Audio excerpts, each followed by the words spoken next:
Right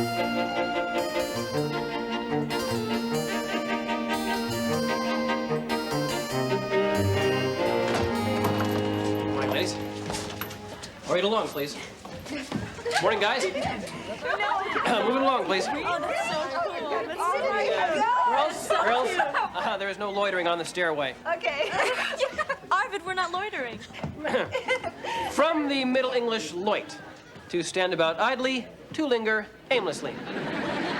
You know, Arvid, you're beginning to take this hall monitor job a little too seriously. Yeah, Arvid, you're beginning to become an embarrassment to us. Yes, you are. We're standing here, we're having a conversation. I'll ignore that. You still have to get off the stairway. Vid? Come on, the rules are the same for everybody. Can't be serious. Move it, move it, move it, move it, move it, move it, move it, move it. Thank you, girls. Thank you very much. Thank you so much. Thank you. See you in class. Hi, Arvid. Move it along. Tammy. Hi. Hall monitor, huh? Yeah, you better move it along, actually. You know, you're like the perfect guy. I am? Uh-huh. As a peer counselor, you're sensitive. As a chess player, you're a genius. And now, in a heavy power position, you're so... I don't know. Macho? Yo!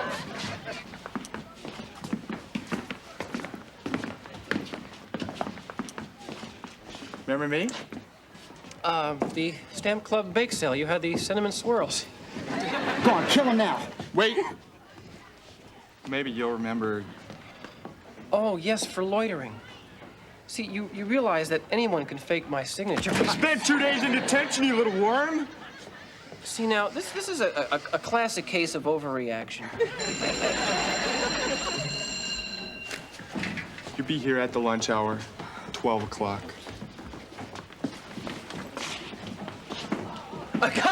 Guys, aren't we resorting to prehistoric means of settling a dispute? I mean, hey, we're beyond violence. Perhaps I could buy you a new set of earrings. You gonna show up? Or are you just a little whimpering coward?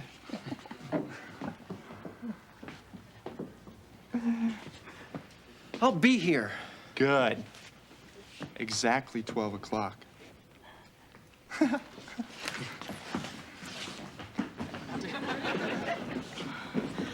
Arvid, that was so brave. Thanks. But it was also really stupid. Do you know who that is?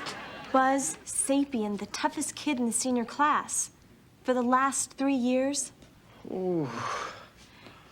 You'd better not show up. You'd have a better chance stepping out in front of a bus.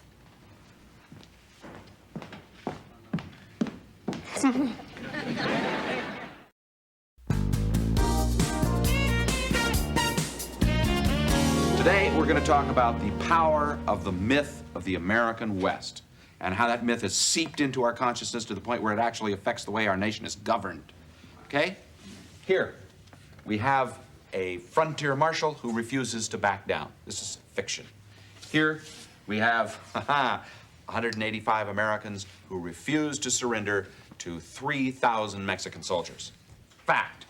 And here, we have a future president of the United States in whose administration fact and fiction finally come together. Mr. Moore, what's high noon? Yeah. You've never seen High Noon? No. It's one of the best examples of the classic American Western myth. Gary Cooper plays the role of a frontier marshal who refuses to back down in the face of overwhelming odds. It's his wedding day. And instead of leaving with his bride, he stays behind to face the bad guys coming in on the noon train. Arvid has seen it. And no one in the town will help him because they're afraid of getting killed. And even though he'd have a better chance of stepping in front of a bus, he stays behind to fight. Well, I don't remember any buses in the American West. Thank you, just the same. Now, symbolically... And clocks! He keeps looking at these clocks, and these clocks are getting closer and closer to noon. Arvid, it's just a movie. Right. So, symbolically, the Ronald Reagan standing tall, macho, cowboy image was something that a lot of voters wanted. And it's an image from Western movies. Oh, my God! What? Are you okay?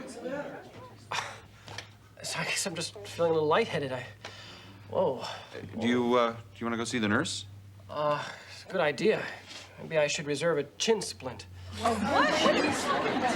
think you're making any sense right now, Arvin? Maybe I should get an early dismissal. Maybe head to South America for the weekend. I just head for home, you know. I hope you feel better, and we'll see you tomorrow.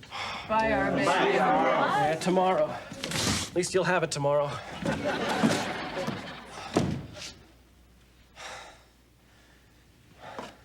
Exactly 12 o'clock. I'll be here. Do you know who that is?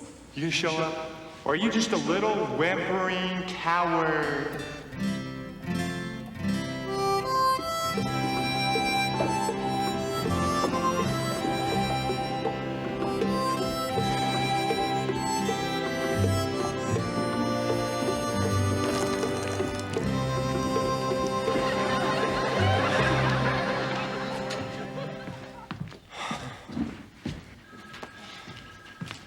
Excuse me, Miss Mira. Oh, hi, Arvin. Playing hooky from class? Actually, I'm not feeling very well. I would like to get an early dismissal, please. Oh, and by the way, I'm gonna have to resign my post as hallway monitor. Arvid, why don't you talk to Dr. Samuels, all right? You just wait here. Come in. Come on in, Arvid. And so, with the power vested in me as mayor of Fillmoreville, I hereby pronounce you man and wife. Congratulations! Congratulations! You may now kiss the bride, Marshal of the Four Eyes. Good idea, my faithful Indian companion. Look, first of all, I'm a Native American. Secondly, I haven't been all that faithful to you. It's best that you heard it from me. Sorry I'm late, Marshal. I had a hard time rounding up old Charlie. Come on. I know you wanted him at your wedding. Wedding? I do. And who is the lucky young lady? Oh, my. Don't even think about it. It's not your wedding. It's the Marshal's. Well, I thought I was the marshal. You were the Marshal. No more. Yeah? Well, what does that badge say? Town drunk. All coming back to me now. Thank you for coming, Mr. Moore. What year is this? Come on, old timer. Why don't you get some rest? Wait, shouldn't we be toasting the happy couple? This way. Here you go. Come on. You're looking very good today, Marshal. Congratulations. Here you go. Pathetic. Well, it's time to take off this tin star. Well, what are you gonna do now, Marshal? Ex-Marshal. This telegraph message just came in. Bad Buzz Sapien was paroled this morning. Bad Buzz Sapien! And he and his gang are coming on the exactly 12 o'clock train to kill you. It's a good thing you're no longer Marshal. Get out of town. You gotta get out. Good luck, Arvid. We're late for church. Let's go. Darling, who's Bad Buzz Sapien? A bad hombre. I arrested him once. I didn't want to, but, well, people were watching. I never wanted to be Marshal. I only took the job because Marshal Moore was my idol. You're 16. You're beautiful. And you're mine. Your friends were right. We better get out of town. Wait. If he was still Marshal, he wouldn't run. That's because he can hardly walk. What are you doing? I'm sorry, Tammy. I can't run. I'll always be waiting for big, bad Buzz Sapien to ride up. I've got to stay and face him or be in therapy for many years. Therapy? Is that near Laramie? Skip it. The trick is, I won't face him alone. Why didn't I think of this before? I've got to find a posse. Well, I don't know how much good she'll do, but here's old Bootsy. I said posse. Wait, I have a lot of friends in Fillmoreville. They'll back me up. What am I so worried about? I'm Marshall Engen. Everybody loves me. Yeah. What am I so worried about? Because the myth of the Old West is the only uniquely American myth we've given the rest of the world. Excuse me, Mr. Moore. I just want to say that I'm back, I'm better, and with your kind permission, there's something I want to ask all my good friends here at the end of class. Certainly. Glad you're back, glad you're better. Take a seat. Nice. Feeling much better. Good. Good, Arvid. Much better. You're sure? Yep.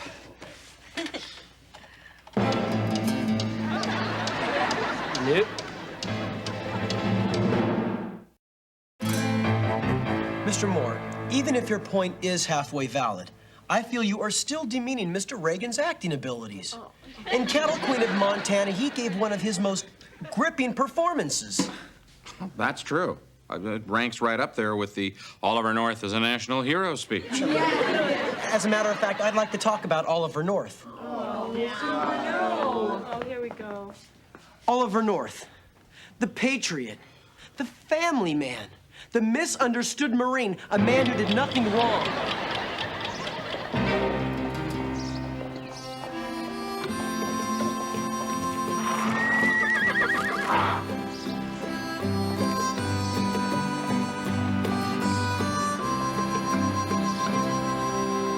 And regardless what you've read in the Fillmoreville Inquirer, your pastor was doing nothing wrong in the Long Branch Saloon with Miss Billie Jean Borges.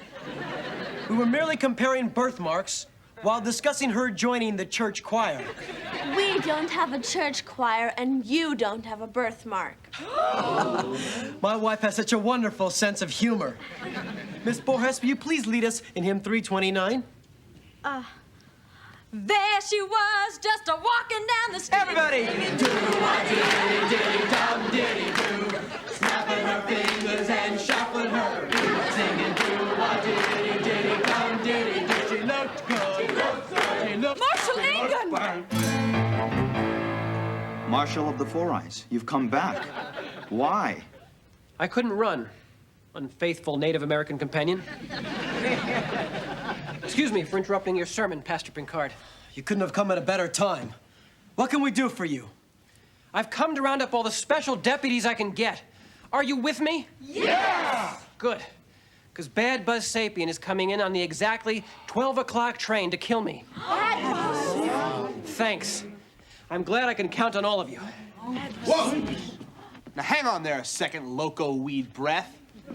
You may sucker the rest of these sodbusters into helping you fight Bad Buzz Sapien, but not me, pal! Dennis, you're my deputy. Not anymore. Oh. I quit. Ow! Ow! Ooh. That's okay. I don't need you. I have all these other fine people behind me, right? Not so fast, Marshall. We pay Arvid's salary to protect us, and now he wants us to fight his fight for him. Is that right? No! This was a peaceful little town before you became marshal and started handing out those citations. Yeah, Bad Buzz Sapien is your personal problem. You fight him. Yeah! Now wait! I can't believe what I'm hearing here. Do you people remember what this town was like before Arvid became marshal? I remember. There was gambling, dance halls, saloons, and lots of wild, wild women. Yeah! That's right.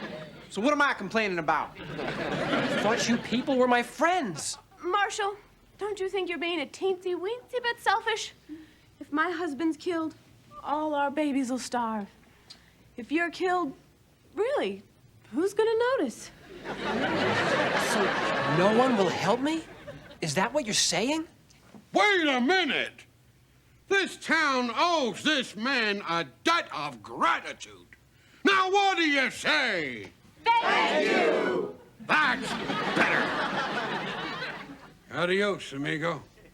I don't believe this. You're all gutless crybabies. You hear me? You're cowards. You're phonies. You're not my friends, and I hate you all. Arvid, what is the matter with you today? I'll tell you what's the matter. A guy is going to deviate my septum at exactly 12 o'clock today, and well, I have a feeling that no one here is going to lift a finger to help me. Arvid, that's an insult, man. I'll help you. Thanks, Eric. Excuse me. Who is coming after you at exactly 12 o'clock? Buzz Sapien. What? Buzz Sapien? Arvid, you're crazy, man. This guy's a real Neanderthal. Don't do it. I don't want to see either one of us get killed.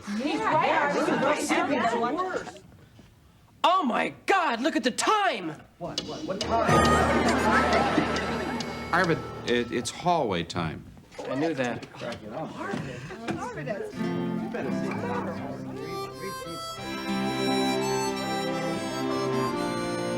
Mr. Moore, you were a great marshal. You were my idol. What happened? Turned yellow. You, a coward. Oh, liver trouble. But before that. This ungrateful town's what happened before that. Crap. I was a goddamn good sheriff, too. These dead, burned desperados are coming in on the exactly 12 o'clock train to kill me. My bride run out on me. Deputy run out on me. Whole town run out on me. I had to walk out of town. You did? Why? Why? Horse run out on me, too. Wow. Of course, when them desperados cleared out, I come back. Nobody'd talk to me. Everybody'd lost their respect for me. I started hitting the hooch. Before you knowed it, I was just a bum. Wait. So you're telling me to stay and fight? No. Dang it, wake up. Mr. Moore, I don't believe that you, the person I look up to the most, the very reason I became marshal, even you are telling me to run. Arvid, you are not a marshal. You're a monitor. Right. I worry about you. You know, I'm especially worried when you can't separate real life from movies. Now, you don't have to stand up to someone who's guaranteed to beat you in a fight just because you think it's something John Wayne would do. Gary Cooper. But see, today, Mr. Moore, I realized that all my life, I have always been a victim. I mean, guys like Buzz Sapien see me and they go, whoopee, here comes lunch money. Or, hey, I'm bored, let's go beat up Engen. And they always pick on me because they know that I'm afraid. Arvid, sometimes it's not a bad idea to be afraid. I'm more than afraid, Mr. Moore. I'm omniphobic. I'm afraid of my shower curtain. It's got these vicious-looking fish on it. Arvid, I've seen you do some pretty brave things. Oh, like what? Talk back to Janice? You stood up to me. You're starting to date girls. Now, that takes guts. That's true. But, Mr. Moore, I walk around afraid all the time. See, I have to change that. I have to stand up to this guy or I won't be able to live with myself. Well, I can see your point of view, Arvid. I just don't want to see you get hurt. Well, with any luck, I'll pass out after the first punch.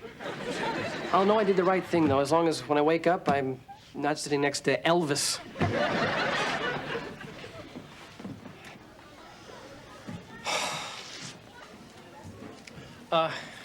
Keep it moving, please. No loitering. Arvid, are you crazy? It's almost exactly 12 o'clock. You gotta get out of here. This is my job, Tammy. Arvid, being a hall monitor isn't worth it. Well, I do have one chance. Maybe he'll forget it's daylight savings time.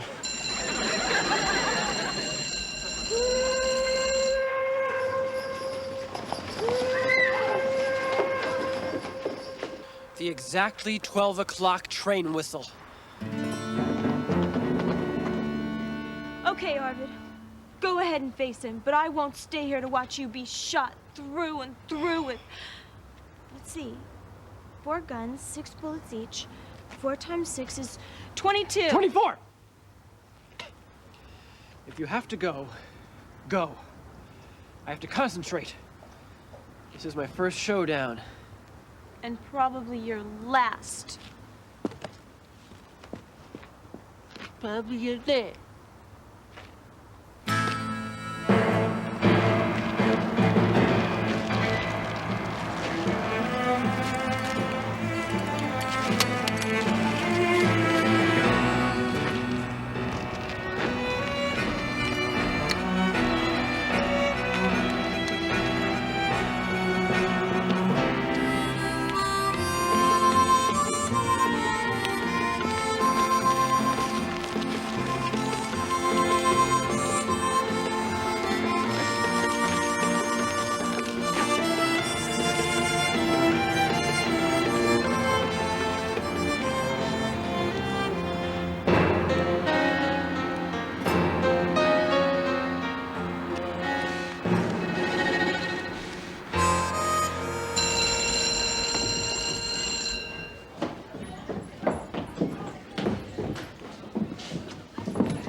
thought I told you to get out of here. Arvid, don't do it! Yeah,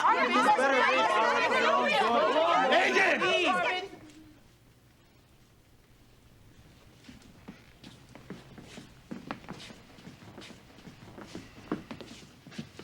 I can't believe it, man. You actually showed up. Here I am. Exactly 12 o'clock. So, what happens now? I don't know. Nobody ever showed up before. Go ahead, knock his head in. A real good idea, Buzz. You should have your friends hold him so you can really pound him. Mr. Moore. Yeah, go ahead, Buzz. Beat Arvid up. Come on, that's gonna make you a real tough man, isn't it? Yeah, hitting Arvid will really help your reputation, won't it? Yeah. Shut up! You know, you are a weasel, Engen. I usually skin weasels alive. But you got a lot of guts for showing up here. So just this once, I'm gonna let you live. Well, if that's the way you want it, Buzz. But, you and your buddies better keep moving along, because as of now, you're loitering. Don't push it. There is a grace period. Let's blow, guys. Let's blow, guys! Thank you, everybody. Thanks, Mr. Moore. How do you feel? Never better. Yeah,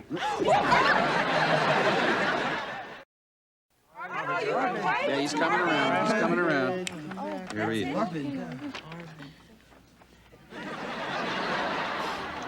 How you feeling, baby? Fine, Elvis. It's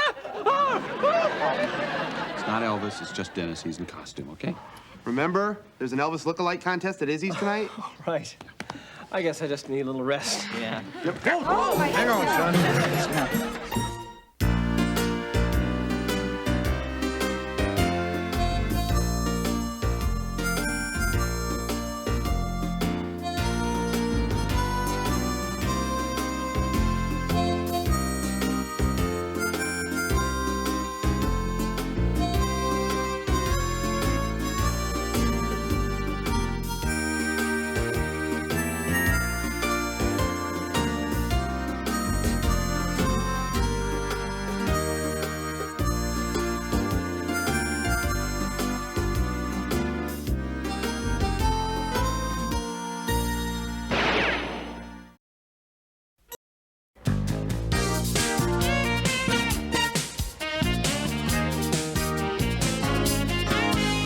Okay, in the few minutes we have remaining, I'd like to propose a new project. I think you'll find it an exciting way to look at history, okay? Try this. Who are the people who inspired the historical figures that we study? Alan? Who cares? Who cares? How can knowing that be of any value to anyone unless they're in the center box on Hollywood Squares? Not that I enjoy agreeing with Alan, Mr. Moore, but he's right. Okay, look, folks, we have discussed this time and again. History is not made up simply of places and facts. It's made up of people. I mean, who made Roosevelt Roosevelt? Who turned Jack Kennedy into John F. Kennedy? Who turned Michael Jackson into Diana Ross? I'm just trying to point out that even major historical figures have people, known and unknown, who inspired them. Look at your own life, okay? Everybody. I mean, everyone was inspired by someone. Well, who inspired you, Mr. Moore? Yeah. Actually, it was my uncle, Charlie. I was named after him. I mean, he was a great guy. He was really wild. He was vibrant and funny, and he was full of tricks. He was the one that encouraged me to leave Weiser, Idaho, and get out into the world. He ran this traveling carnival that he won in a crap game. And one summer, he took me with him. And for the first time, I began to see what America was about.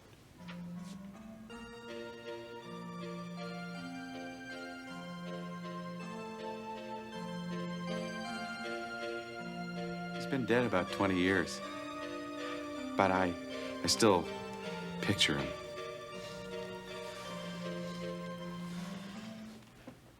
Mr. Moore, remember us down here on the planet Earth? Well, here's that assignment. 30 famous people. I want to know who inspired them, and I'd like to know by Monday. Monday? You're kidding. I am? Mr. Moore, please, we have finals coming up. We don't have time to waste playing Trivial Pursuit. Yeah, Mr. Moore, come on. It's really not fair. We have finals. We have other people, too. Well, I'm assigning it, so you get to do it. I suggest you pick up a list. Come on. You just don't care.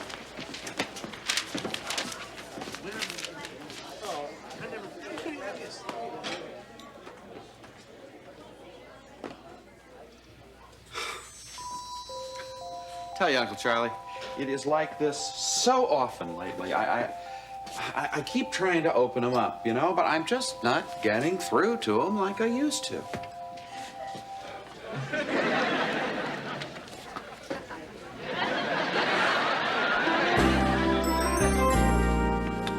Night, everyone. Good night, Charlie. Oh, Charlie, Dr. Samuels wanted to see you. Oh, darn. He missed me. There you are, Mr. Moore. Your semester evaluations of the IHP were due today. Didn't you see them? I put them in your mailbox. You put half of them in my mailbox. Where's the other 5? Tomorrow. You can't tell me you read the first 5 already. That's beside the point. We're talking here about respect for my orders, capiche? What does it say on that door? Principal. What happened to my pee? Someone stole my pee. Calm down, Dr. Samuels. We will get you another pee. Mr. Moore, I know you're thinking you're doing us all a big favor by teaching around here, but it would be nice if you did your work on time. Crying out loud. You know, I just about had it with him and this job and everything. Charlie, everybody gets grumpy before finals. No, I'm talking beyond grumpy. This is adios, amigos. Hey, whoa! We're getting just an eensy-beensy bit sensitive here, aren't we? Uncle Charlie, please tell me, what am I doing here? I didn't come to New York to be a permanent substitute teacher. Well, I know. You came here so you could take your clothes off on stage and dance naked in front of people. That was just one show. Hair. I mean, it was the 60s. I wish you could have seen some of my later work. I saw it. We see everything up there. Not that we want to see everything up there. God, I miss junk food. Oh, God, I miss junk food. The family always called you the black sheep. How did you get in up there? Fake ID. Honey, if I had a body. Look, kid, you belong here. You're a natural-born teacher. You were always a teacher, even when you were little. Okay, Keto, my deal. Here we go. Down and dirty. Hey, wait a minute. What's going on here? Yep, that's a light tech. You holding out on me? No. Look at that. Got an ace right behind your ear. I'll say that's a wow. Now, as I was saying before, you will find that the girls in Chicago and New York are quite a bit different from the farm girls around here. They will actually allow you to kiss them without putting an engagement ring on their fingers. Uncle Charlie! What? You're dealing from the bottom of the deck. I sincerely hope so. This takes a lot of practice. You cheat your own nephew? Charles, I'm trying to show you how to do this. You want to get ahead in life? You got to have a little bit of an edge. Not by cheating. Wise up, Chucky. It's a cruel world out there. Everybody cheats a little bit. Play those. Winning isn't everything. It's how you play the game. If a guy's got to cheat, he's lower than a lizard's liver. If I want to be preached at on a Sunday morning, I will go to church.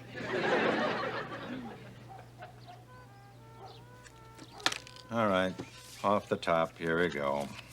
Oh, you're a picky player. I hate that in a player.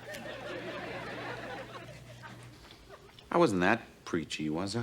You? Are you kidding? The only thing that saved you from being a TV evangelist was you had ethics. That, and of course, there wasn't any TV. Kid, you're a teacher. Don't fight it.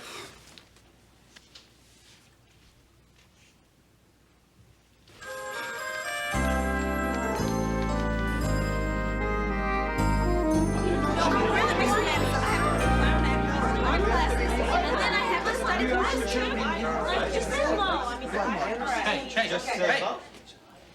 Good morning. Morning. Mr. Moore, if I could speak for the others, considering our workload to prepare for finals, could you please rescind the assignment you gave us? Mr. Moore, you're not being fair. Not fair? Need I remind you, I am the teacher, you are the students. Mr. Moore, be reasonable. Right, yeah, but we still won't have time to do this and study for our finals. I understand this getting That's it, Uncle Charlie. I have had it. Chucky, you are overreacting. No. I've taught them everything I can teach them. I've used up my usefulness here. Uncle Charlie, it's time for me to get back where I really belong. Where's that, bartending? No, the theater. Oh, the theater. You just cannot wait to take your clothes off in public, can you? Uncle Charlie, I think you have a little misconception here. I mean, there is more to theater than just getting undressed. Yeah, I know. You told me that time backstage. As a matter of fact, that's the last time we saw each other. Remember you were with that girl, what's her name? That girl you later married. Why? You know, Uncle Charles, Uncle Charles? I could just feel your vibes out there in the audience. In fact, during Good Morning Starshine, I looked out and I could see your aura. You peeped at my aura? We hardly know each other. Did I tell you, Uncle Charlie, is she heavy or what? She's not that heavy. I saw her in the nude scene. So, did you get into the message of the play, or were you too uptight to go with the flow? Too tight to go. Oh, well, I thought I was flowing along pretty good there. Far out. Out of sight. You know, if we're gonna have peace, we need to come together. The play says it all. Let the sun shine in. I mean, is there anything groovier than that? Andrea majored in philosophy at Antioch. Okay, let's leave it at that.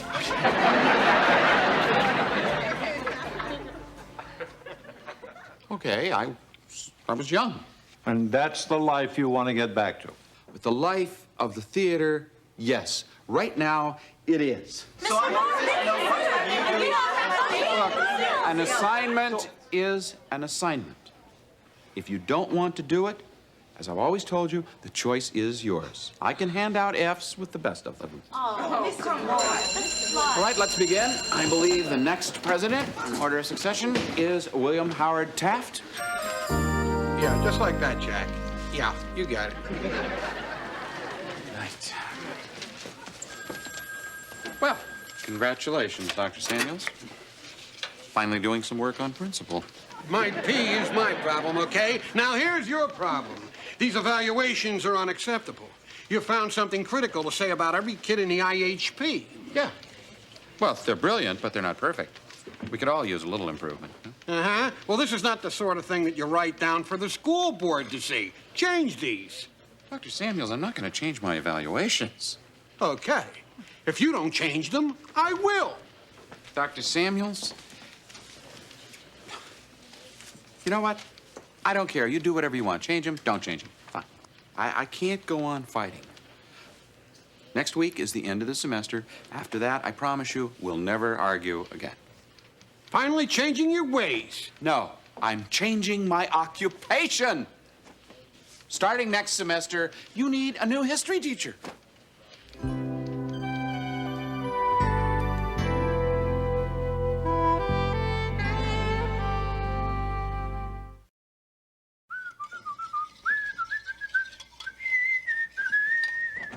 Hey, what's going on out here? Bird migration? How's breakfast coming, kid? Almost ready. Ah, good. Thank you, my boy. Hey, mucho. I will let an expert do it. Well, you call this ready? Where's your bacon? Where's your sausage? Well, I don't have any of that stuff, Uncle Charlie. You don't have any? Do you know how I was looking forward to bacon and sausage? We don't get any pork up there. I'm sorry. All right. So now you're insanely happy, huh? So what happens to your kids in the IHP then? Oh, they'll be fine. Oh, yeah? They will. No, they're very bright, Uncle Charlie. Besides, I don't think they're really interested in what I want to teach them anymore. Is that a fact? So, tell me something. Who's going to take care of them after you've gone? They'll get another teacher. That easy, huh? I happen to know those kids chewed up every sub thrown at them before you arrived on the scene. How did you know that? What do you think I'm doing up there all day? Getting coffee for God? Look, let me clue you in on something. Those kids are not going to accept any sub after you're gone. Okay, I'll bite. What do you think will happen? What's this? The first day of class, after your departure.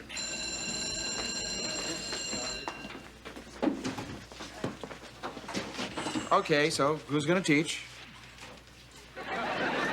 Dorf. Okay. Hi. You know me, Mr. Dorfman.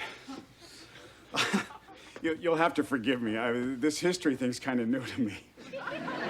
So, where are we? William Howard Taft. Well, I think I remember a little about him. He was a president of the United States. And if I remember, he was a fat guy. Wait, Dorfman, I want to write that down. He was a fat guy.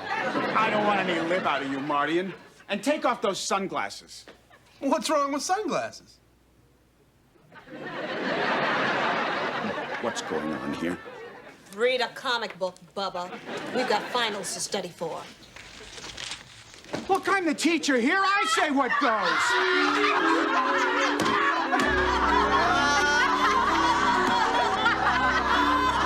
This is ridiculous. It won't happen like this. I mean, these kids would never behave this way. And there'll be another teacher to replace me the same way that I replaced Mr. Thomas. If you say so, Chucky. Gee whiz, Uncle Charlie, I can't live my whole life for them. They're gonna graduate anyway. I wouldn't always be around. Yeah, but see, that's a natural passing. They know that. They expect that. If you just quit on them now, they could... Look, you knew I was gonna enter the old pine box derby one day, but you didn't expect me to go when I did you? You wanted me around, at least for a little while, so we could talk at times like these, right? Yeah, right. But I checked out before you were ready. And it changed your whole life, remember? Now, what do you think it's gonna mean to these kids if you just split on them? Uncle Charlie, that is a completely different thing. I am one of many teachers. Oh, is that so? How'd you like to drop in on their 10th reunion?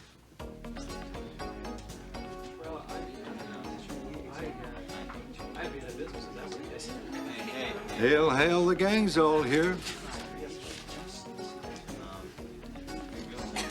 Maria?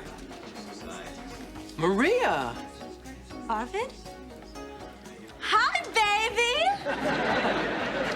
I didn't recognize you. You look so, available.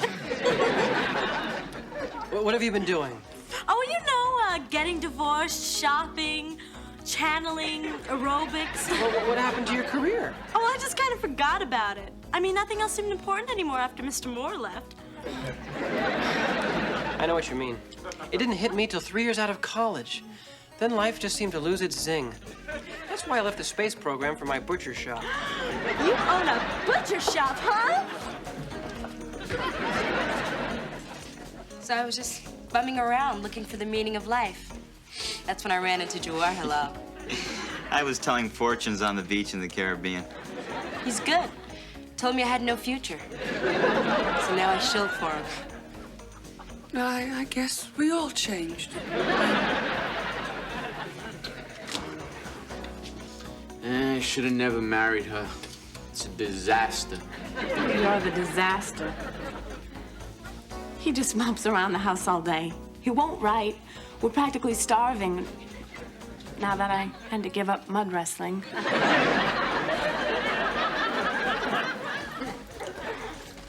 Anybody want to buy a chicken farm?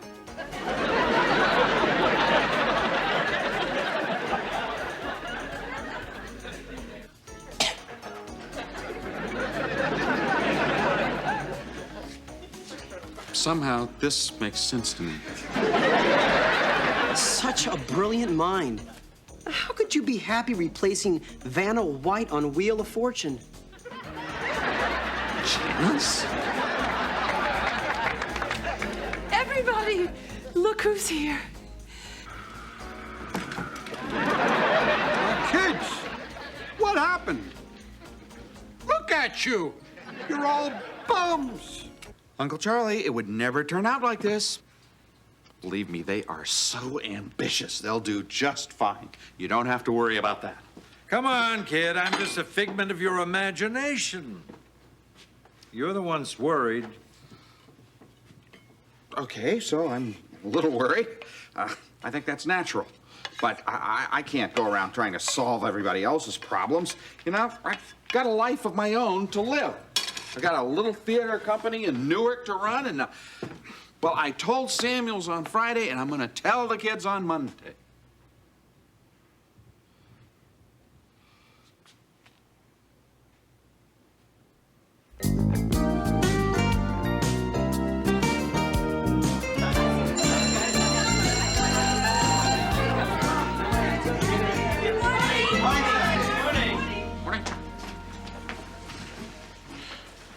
Okay, before we start class this morning, I'd like to say something. Over the weekend, I did some thinking, and I made some decisions, and I'd like to share them with you. First, I know that you have a lot of serious cramming to do in this coming week. So compared to that, I'm sure my little assignment must seem, as one of you noted, trivial. So let's just forget my assignment, okay? Cram to your heart's delight. Mr. Moore? Yes? We've already done the assignment. Yeah. After Friday, we all talked it over, and we agreed that we've been acting like ungrateful brats. I mean, even I've been less than perfect. You've done a lot for us, always encouraging us to look at history in a new way, and, well, I guess we started to take you for granted. Sorry. Sorry. And in addition to doing the assignment, we also thought that we could each tell you individually the person who inspired each of us most the way your Uncle Charlie inspired you. And I thought I'd be the one to start. The person who's inspired me the most? Charlie Moore. Simone? Charlie Moore. Charlie Moore. Charlie Moore. Charlie Moore. Mr. Moore. Mr. Moore. Charlie Moore. Charlie Moore. Mick Jagger. Charlie Moore. So what was it that you wanted to share with us? Well, matter of fact, I was going to tell you that I resigned last Friday. What? Why? Lately, I feel like I'm not getting through to you, to get you to be open to the alternatives in your lives. See, that's really important to me. To let you know that winning isn't everything. Well, we know that. Sometimes we forget. Yeah. So do I.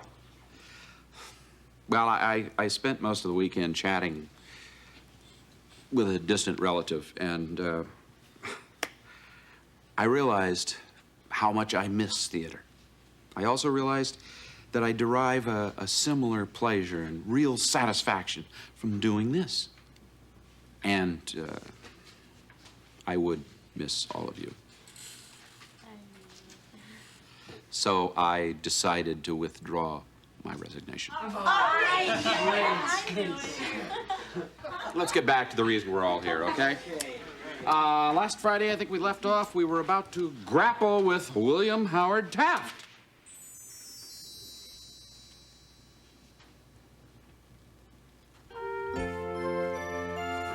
Okay, Taft. Someone once said he was a fat guy.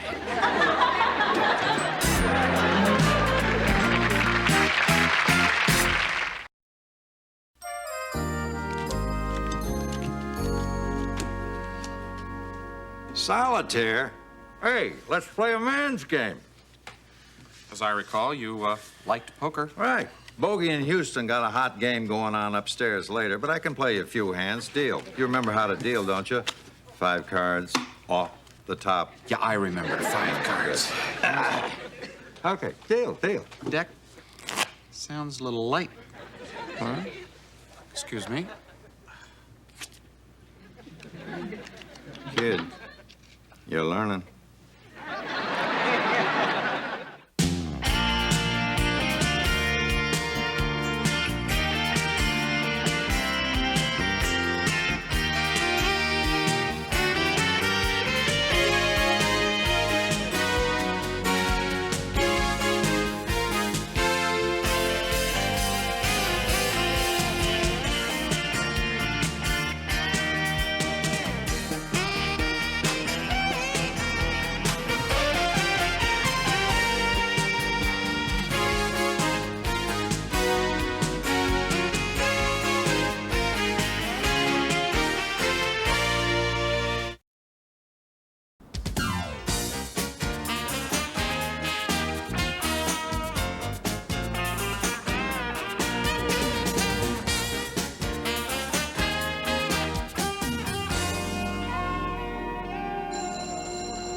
Today, we begin our discussion of those fabulous 50s. Fabulous? I heard it was the most boring decade in history.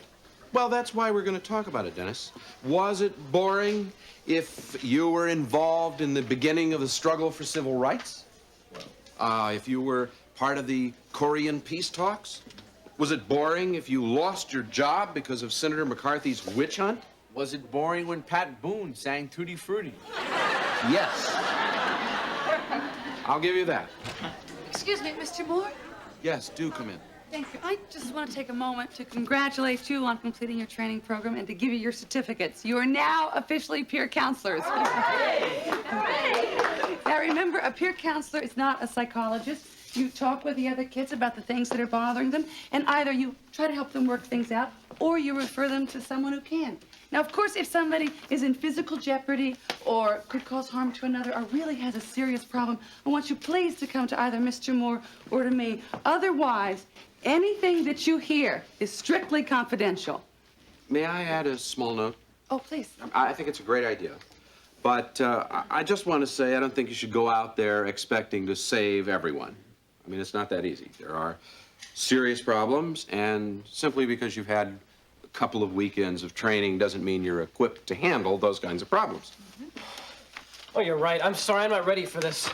Oh, I think I'm having an anxiety attack. Arvid, take some deep breaths. Remember, Arvid, that we all have the same fears and apprehensions. Arvid, these people are our own age. They're not judging us. They just want somebody to listen to them. I think you're right, Sarah. Hey, thanks a lot. I feel a little better. Sarah, you're good. Well, I guess I have the gift.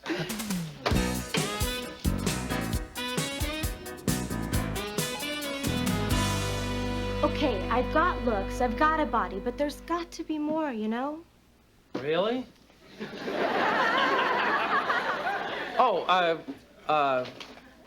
Yeah, more. Sometimes I just refuse to go out. I spend the whole weekend lying around in my nightie, reading and eating popsicles. Can you imagine?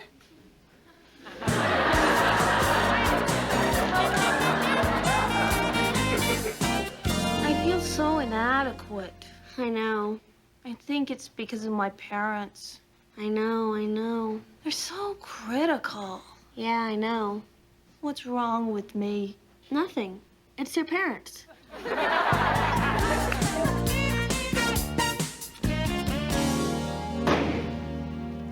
Hi, TJ. My name is... Who gives a flying fat burger? What's your name? Miss Bernadette Do-Gooder sent me here to take a rap for a bad attitude. I did the crime, so I'm doing my time. For rich girls like you who play the I'm white game, give me a major pain and my black is beautiful butt.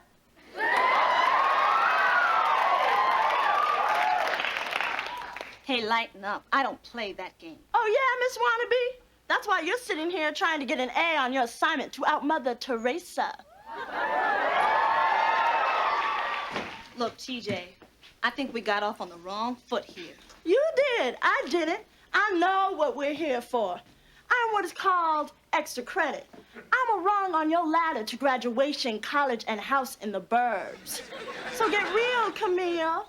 You kids get special classes, special books, special trips. You walk around this school like Samuel's pet poodles. Okay, we get some privileges, but I'm not gonna feel guilty about that because I work hard. I've had some rough times too, okay? So what? You take the lemons and you throw them at people. Me, I take the lemons and I try to make lemonade. Nice. I saw it on Peanuts. TJ. I'm sorry. Look, why don't we call it a tie and start over, okay? You ain't getting it, Gidget.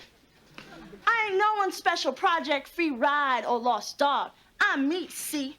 That's what TJ's about. Session over and out. I'm here if you need me.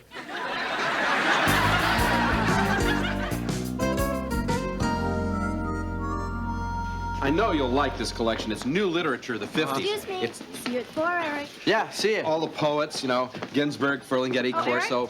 4:20. And I'll be there. Playwrights like John Osborne and Leroy Jones. Plus. Hi, Eric. 4:40, don't forget. I won't, Jerry Southern. What's happening, Eric? Oh, it's peer counseling, Mr. Moore. Yeah, I never realized there are so many needy girls out there.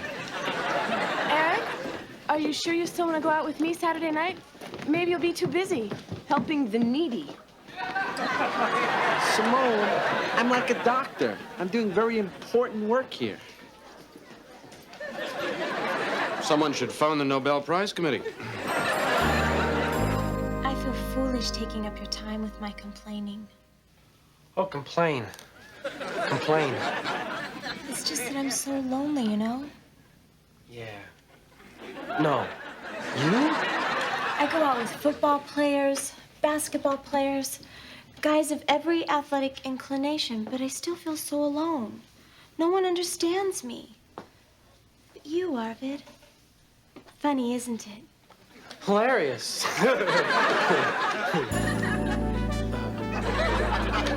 My mom says I'm a slob. She says my room looks like a garbage dump. I tried to convince her it was performance art, but she wouldn't go for it. Well, Jeff, you are a slob. But you've come to the right person. I myself will sometimes go 4 to 5 weeks between room overhauls. Really? Oh, yeah. How? Well, it's easy. You got to be able to sense out the situation. You got to be able to find that moment when your parents are just about ready to kick you out of the house. And then you clean up? No. Then you buy your mother a gift. Now, it doesn't matter what the gift is, just as long as you be sure to include a note that says, I love you, Mom. You do that, and I guarantee you an extra 2 weeks of underwear hanging on your lamp. Dude, you're my hero. Well, we got a lot of time left. Hungry? Yeah. Let's get out of here. Hi, TJ. Glad to see you. Welcome, TJ. I'm here to help. Hey, TJ. What it is? Same song, second verse. Miss Mira's got this thing about my attitude.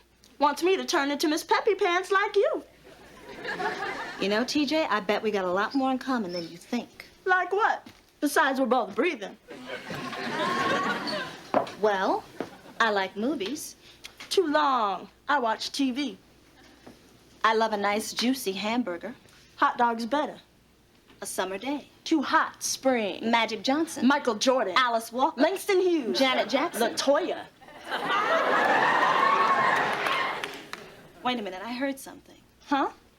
I heard you say Langston Hughes. He's a poet. You read poetry. So what? Just because I'm in the bonehead class doesn't mean I don't read or write. You write poetry, too? I didn't say that. You didn't deny it. Come on, TJ, read me something of yours. You don't read it, baby. You rap it. So rap it. You really want to hear this? Yeah. Okay. Girl in the street, no cold and no heat. A crazy outlook, a torn up book, but she can't compete. Girl on fire with her desire. See stars there and bars there. She'll go much higher. That's enough. TJ, what are you stopping for? What are you pretending you're interested for? I am interested. You have something to say. No one cares what I have to say. How do you know that? Because of where they put me.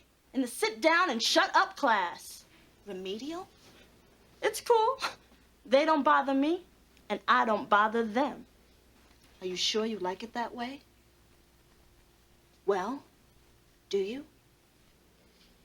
I gotta go.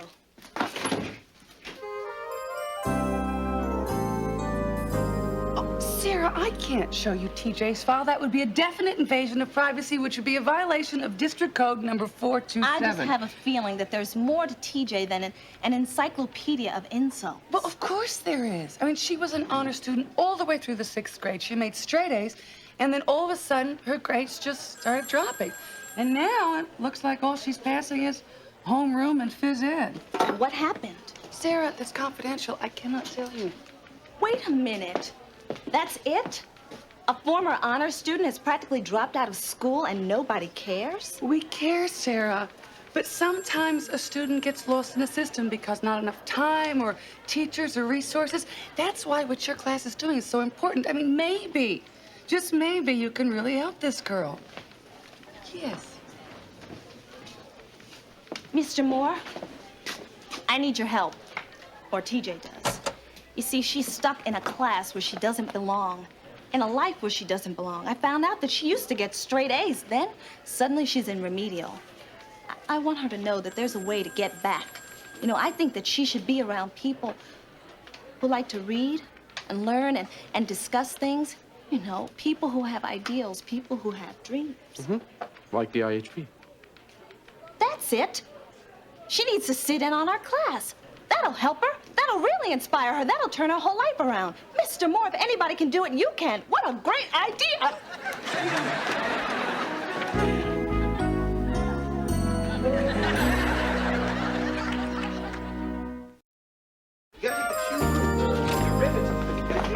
You what?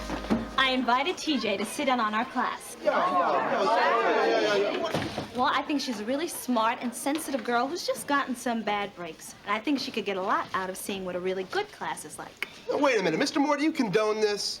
Yeah, it's worth a try. Okay, but you all have to promise to be nice to her. We'll be very understanding, Sarah. I'm sure we all know what it's like to feel out of place. We'll make her feel welcome, loved, and nurtured. Don't make her feel nauseous. Just be nice to her. Here she comes. Hey, I'm TJ. Hi, TJ. What is this? An AA meeting? Well, hi, TJ. Welcome to class. I'm glad you could come. Why don't you find a seat? Sit over here. TJ, is it true that the rats in the projects are as big as dogs? Janice. Yeah, we call our Spot.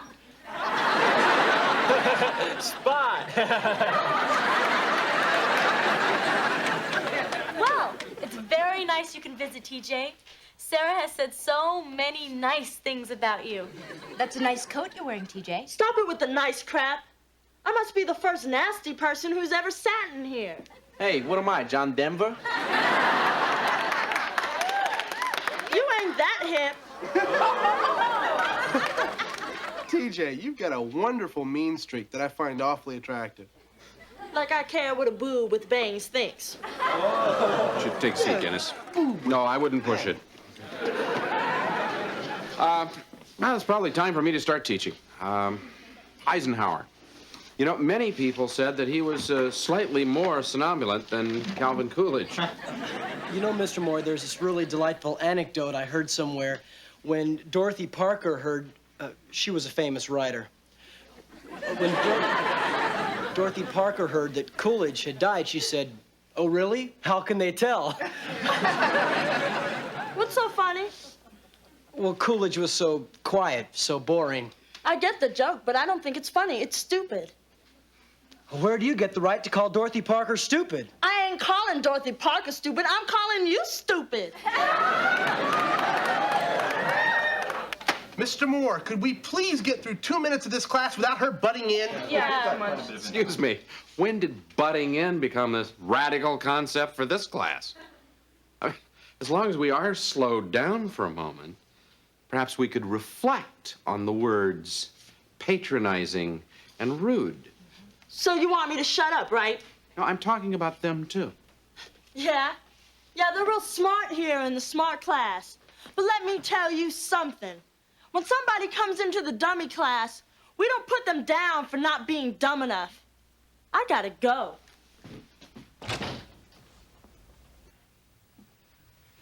Okay, back to Eisenhower.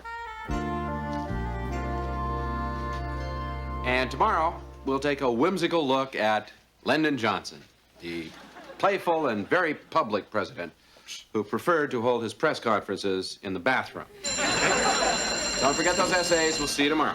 See you. Bye, Mr. Moore.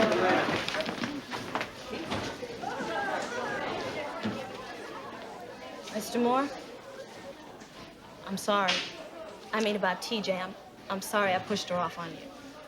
I think having her in class made for a couple of interesting moments. I mean, TJ is very smart. She's fearless, and she's honest. I mean, these are all things that it takes to make a great scholar. I'm not sure she wants to be one, but... Yeah, well, doesn't matter now. It's like you said, some people you just can't help. No, I never said that. I said, don't expect to save everyone. See, saving's kind of one way, but helping people's a two-way street. And making some real progress with her. Mr. Moore, how can you say that after she ripped the class to shreds?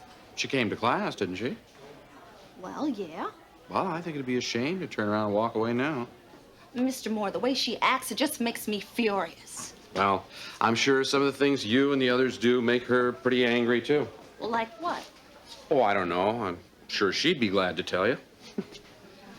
Look, it seems to me maybe you've reached somebody here that nobody has paid attention to for maybe years. So I think you should keep doing it.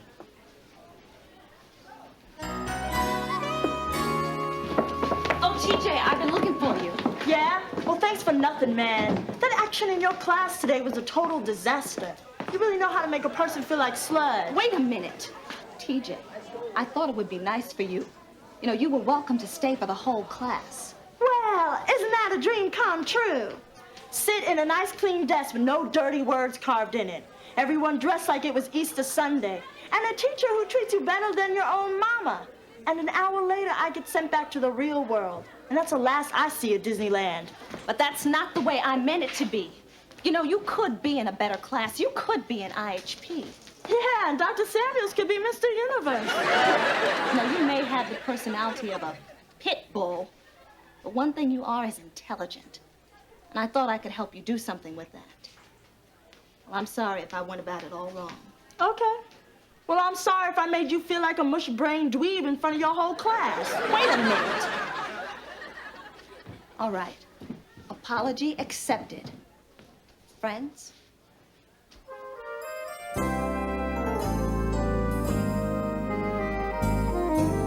mean, what do you think she meant, Mr. Moore? I think she wants you to ask her out. Oh, I was afraid of that. I can't.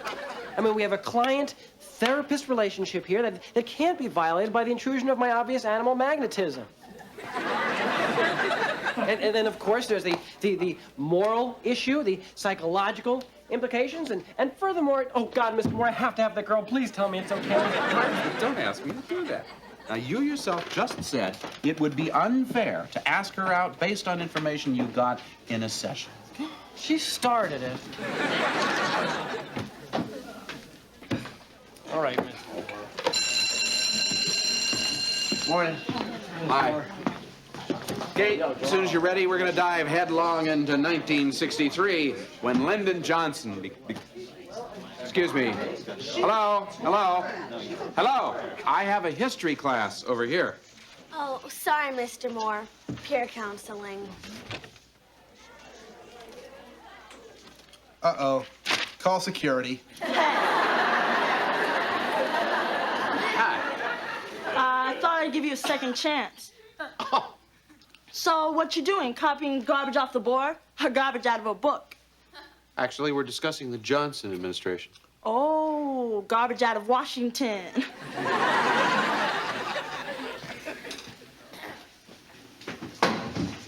You know, actually, it was during the Johnson administration that a book was first published, The Fire Next Time. This book examined racism in a completely new way.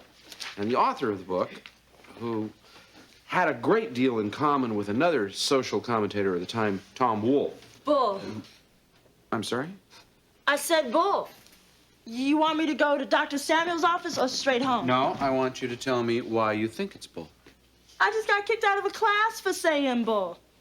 You can say bull in here, but you have to be able to back it up. Okay. It's like this. See, the dude you're talking about is James Baldwin, man. Except he ain't nothing like Tom Wolfe. Baldwin grew up poor in Harlem with 9 brothers and sisters and a stepdaddy who couldn't stand his guts. He made it on his own, worked loading boxcars. His mama was a maid, didn't have time to tell him to do his homework and don't be late for school, and someday you can be a writer. I just know you can. Shoot, there's food on the table and everybody's sitting around it in one piece. You're doing all right. That's how it is. You know what I'm saying? I do, TJ. I was pushing you, wasn't I? You were giving me a Park Avenue answer to a 129th Street problem. I'm sorry. Forget it. You're all right. And for a teacher, you're all right, too. This is the first time I ever got to say more than 3 words in class. Well, that's a damn shame. You got some good ideas. Yeah, you know, I'm starting to dig this class. In here, you sit next to a computer. In my class, I sit next to a guy with a tattoo that says "Born to Drool." These are my kind of people. Even the slob and the snob. Sign me up. Well, it's a good idea, TJ, but it's not that easy. You got a lot to do before you can get into this class. You got to bring your grade level up. Who says I can even do it? I do. Yeah? That's pretty fresh. Well, you know, I bet there's some other people who'd be willing to help you. We help, TJ. Yeah. Why? Do you get some kind of extra credit for it? No. Although it's not a bad idea.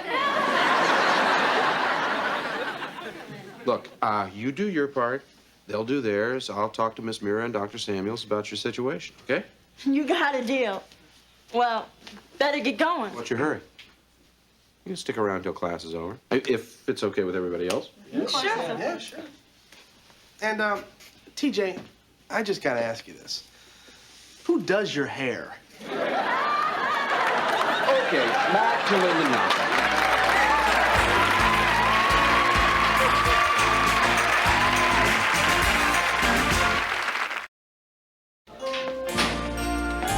Mr. Moore, I just want you to know that my counseling session went great today and everything worked out. I'm glad to hear it, Arvid. I guess you let her down easily, huh? Yeah.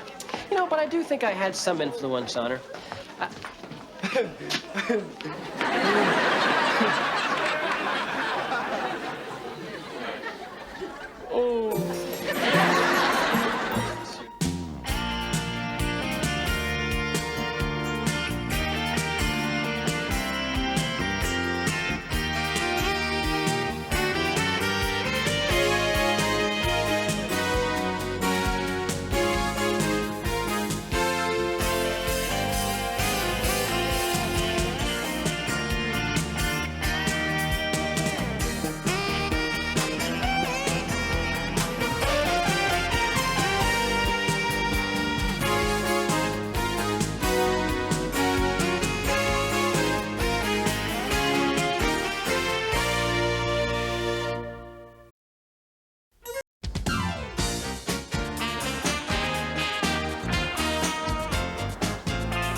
Yeah, I'm warm, Mom. I'm wearing my sweater. The nice orange one. Arvid, great news. We're rich. Not this time, Dennis. Arvid. Goodbye, Mom. It's a science essay competition. We can split a $1,000 scholarship. Come on, I need your help. No. No? No. Arvid, what's wrong with you? What's wrong with me is I'm still bleeding from the last science competition I helped you with. I did all the work and you took all the credit. Don't you think I've lost a lot of sleep over that? That's why I want your help. This is my chance to make it up to you. Come on, Arvid. I want to do my essay on that Jean-Pierre Roche-Baboub guy. Babois. Right. The French physicist. You know his work on subatomic structure? Really? Yeah. Well, what do you want me to do? All of his work is in French. You took French, right, while I was sleeping through Spanish? Yeah, well, Dennis, the only French I remember is soup du jour.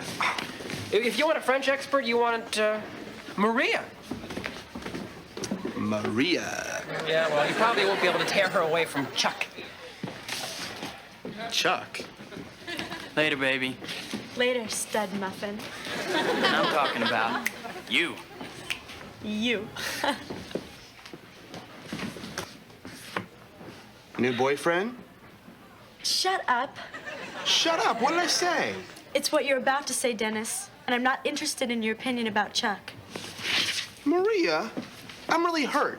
I just wanted to tell you how happy I am to see how happy you are. And to make you an offer you can't refuse. Morning. Morning. Morning. Good sweater. Don't worry about Okay. it. I'll take I'm care of it. counting on it. I'll I'm take counting care on of it, Dennis. Mr. Moore, is it okay if I'm a little bit late on my paper on Nelson Mandela? Well, you're already a little bit late. I know, but I have a chance to do a science project with Dennis. I mean, how often do male science freaks actually beg girls to help them out? I think it's some kind of breakthrough. Well, just be sure it's not some kind of ripoff. Okay, since we finished our discussion yesterday about World War I, the war to end all wars, today we're going to start talking about World War II, the war to end that theory. But how do we really measure the cost of World War II? 22 million casualties. And the cost and property damage of more than $3 trillion. And destruction throughout Africa, Europe, and Asia. Yes, but I'm talking about the devastation of families, the division of nations. You know, it's not just winners and losers. Humanity suffers. I'm finished now, Alan. Yes? Okay, Mr. Moore, we all know war is hell. But why always emphasize the negative side? Great. Why don't you give us a few pointers on the upbeat side of war, Alan? Well, sure. I mean, World War II did give us a number of scientific and technological advances. Yeah, and a lot of miniseries. So what's your point? No, what kind of scientific advances come out of war? Nuclear bombs? Swiss Army knives? Helen, we are facing the annihilation of 3 billion people. Studies show that within... Hey, Mr. Moore. Oh, I got some office stuff here for... class isn't over yet, is it? No, not quite, Chuck. If you want to spend the last few minutes with us, take a seat. Cool. So, Maria. Maria, you were talking about 3 billion people? That's a lot of people, Mr. Moore. Hey, don't forget that a war increases the demand for arms and munitions, which reduces unemployment. Maria? That sounds good too, Alan. So you agree with me? Sure, why not? I mean, what do I know about war and icky things like that? Icky. Icky. Maria, nuclear war is not icky. Sitting on a pudding pop is icky. Yeah, he's right, Maria. One time I sat on a pudding pop when I was wearing my white jeans. Lucky for me, it was vanilla.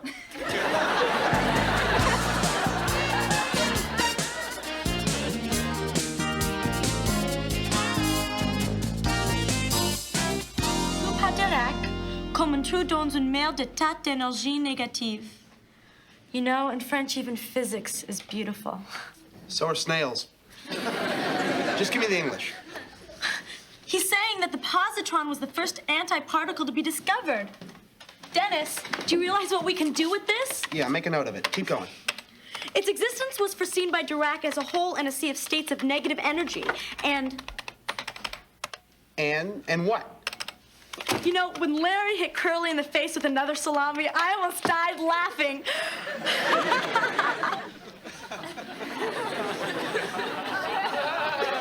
Did somebody hit your brain with the salami? Chuck, hi. Hey, baby. Oh, Mr. Wizard. Still yucking it up over last night, huh? Oh, it was so special. Excuse me. Are we talking protons and neutrons or morons? What are you guys doing here anyway? Just like extra credit work or something? It's a science. Oh, no. We were just talking, getting ready to go home. Ah, well, you know, that's good. Because I gotta tell you, Maria, I think this egghead class here is just taking up too much of your time. Oh, no, it isn't really. Egghead class? Well, no offense, pal. But Maria can tell you, I am a laid-back kind of guy. Ah. Yeah, now don't get me wrong. School is cool. It passes the time. But when you really think about it, Dennis, life is short. And can we be honest? We are on this planet to party. I don't think Nietzsche could have said it better. Who's that? Just some kid in our biology class. Oh, look, about our date. Pick me up at swim practice. Oh, Chucky, I can't tonight. What? I have things to do. Well, what things? Well, you know, like girly things. I have to iron my hair and paint my nails, and I have to lay out the things for this weekend, you know. Well, get them done, because this weekend is mine. I know. Later, baby. And I'm talking about you. You. You. You.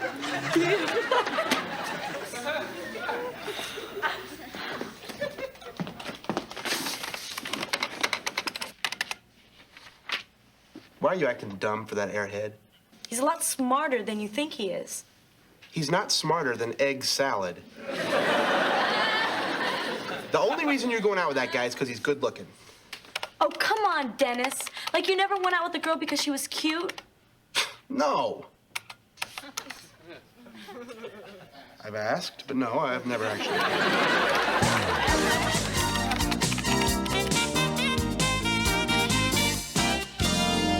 Excuse me, Mr. Moore. I come as a bearer of glad tidings. Wow, my favorite kind. Once again, our IHPers have proven to be winners. The New York City Science Commission has chosen as this year's entry to the National Essay Contest, Reconsidering Roche-Beaubois by Dennis Blunden. All right! Maria? A member of the commission will be here in a few days to present the award at our assembly. Hey, wear a tie. Around my neck? Maria, tell him. Carry on, Mr. Moore. Well, Dennis, it appears you've done it again. Dennis, you're a jerk. Dennis, you left Maria's name off the paper, didn't you? Hey, I did all the work. All she did was translate a little French. Right. A little French? I did all the French, Dennis. And I did a lot of the physics. I knew you were going to do this when I recommended this. Come on, why is everybody coming down on me? Nobody's even asked me my humanitarian motives. Okay, you're a great humanitarian. Why did you do this? I did it for her. Well, she's been going out of her way to try to make that dumb guy think she doesn't have a brain, and I knew that if her name appeared on a science essay, the guy'd go nuts. I did it to save your love life. And I'd do the same for any of you girls here. Maria, you're not going to sit here and let him do this to you, are you? Come on, Maria, tell him. Yeah, Look, Maria, I don't quite know what you're doing here, but I want both you and Dennis to go to Dr. Samuels. Tell him you co-authored the essay and you both want your names on it. Go. Boy, you try to do the right thing and look at what happens. All of a sudden, I'm the bad guy. Dennis, wait a minute. I don't want my name on that essay. What? If it means that much to him, let him have it. It might be the highlight of his life. I guess some of us have our priorities. No apologies necessary.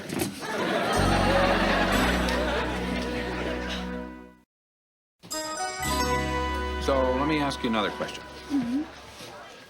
Let's say that you're an intelligent woman. You're an intelligent woman, just for argument's sake. Would you purposefully hide your intelligence in order to be with a man who was obviously not as smart as you were? Charlie, how sweet. Are you asking me on a date? What? I'm kidding. Of course I wouldn't hide my intelligence. That'd be outrageous. I mean, this is the 1980s. If a man can't accept a woman for who she is, who needs him? Right. I wish you could help me explain this to Maria Borges. I'm just not getting through to her. Listen, Chuck, I was just wondering, what if, oh, I don't know, I sort of entered a science competition? And what if I won? What are you telling me? You entered some kind of science thing? No, I'm just saying, what if? Yeah, look, Maria, I don't know, but I'm getting a little worried here that you have more interest for your schoolwork than you do in the old Chuck dog here. No, that's not true. Yeah, well, you say that, but now you're talking about winning some kind of science thing? I just thought it might be okay. But look, if it makes you feel uncomfortable, it's not that big of a deal. Well, that's good, because I'll tell you what, I'm taking a lot of heat from my buddies for dating a brain. Hey. But I tell them, Maria isn't like those other eggheads. She's into normal stuff like the Stooges, and she can't get enough of them Rangers. Am I right? Huh? Oh, which reminds me about this weekend. Friday night, Rangers game. Right. Saturday, raging party. And Sunday, football all day. You got a problem with that, lady? No, that sounds great. Excuse us, kids. Hey. Hi. Maria, do you have a minute? Sure. Later, baby. You. You. You. You. Miss Mira and I wanted to talk with you for a minute. Okay. He's your new boyfriend? Chuck? Yeah. He's really cute. I know, it's adorable, huh? He's really adorable. I know. Miss Mira, Yeah? didn't you have something you wanted to say to Maria? Yes, I did. Maria, don't neglect your studies. But on the other hand, don't neglect Chuck either. Oh, I know. Charlie, you didn't tell me she was going with Chuck. I mean, all the girls in the whole school think he's the prize catch. Even if I told Maria to dump him, she wouldn't. He's precious.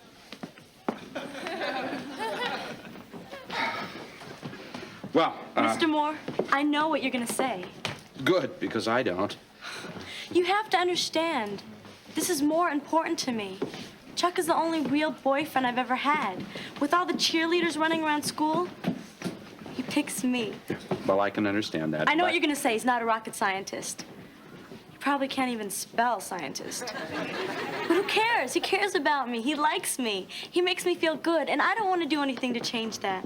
You probably already knew I was gonna say that. Not exactly. I know what but- you're gonna say. You're gonna say talk to Chuck, right? I already tried talking to Chuck. He already made it clear that he doesn't want a girlfriend that's smarter than he is. So look, I appreciate all your advice. But really, my mind is made up. Look, as long as you're in a listening mode, I'd like to say something else. I think you're letting Dennis walk all over you. Now, if you're willing to sell out, in this case, just to get somebody to like you, what are you going to give up the next time? I know that it's hard to find somebody you care for who cares for you. But you'll never know how someone truly feels about you if you're pretending to be someone else.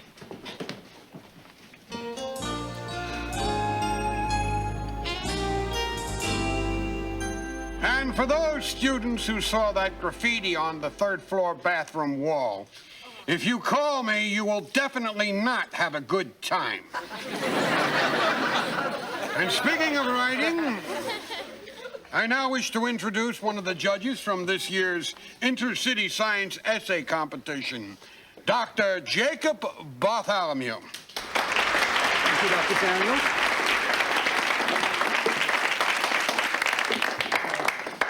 Babe, can you believe they're making us sit through this presentation? This year's winner is an outstanding piece of work on the research of the French physicist Jean-Pierre Roche-Beaubois. made all the more difficult because, first, our student had to translate all of Roche-Beaubois' writings from the original French before starting his analysis. And this brilliant student is your own Dennis Blunden.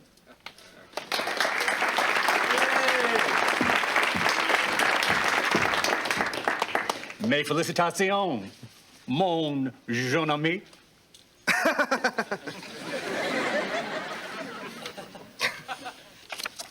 At a moment like this, I'm truly at a loss for words. Saying a mere thank you can't come close to expressing the deep sense of pride and, yeah, I gotta say it, satisfaction I feel for being honored and recognized for all my hard work. I only hope that my translation of Beaubois did justice to his elegant French. But you know, when I think of the lonely hours, finding the insight, finding that special French word. Yeah, like creep. I think of other scientists, alone, late at night, staring at the blank page. Alone? What's going on here? She's obviously flipping out. Nurse! Nurse! Dr. Samuels, Dr. Bartholomew, I have a confession to make. No, you don't. Sit down, Maria. You're acting like a nut. I know it might be a little bit late, but I co-wrote that essay with Dennis. What? Can't you see she's hysterical? I did all of the translations and most of the analysis. Blunden, is this true? Okay, maybe she helped me with a little of the French. A little bit? Ask him to translate something.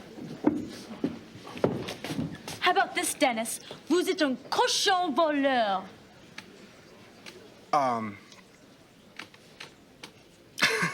Who am I, Toulouse-Lautrec? I am a scientist. Come on, Dennis, you know it's the truth. You're a liar, Blunden. What does science mean to Dennis? Okay, I admit it. We're partners, all right? Are you happy?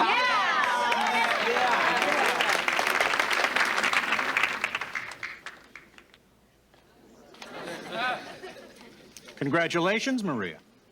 Thank you. All right.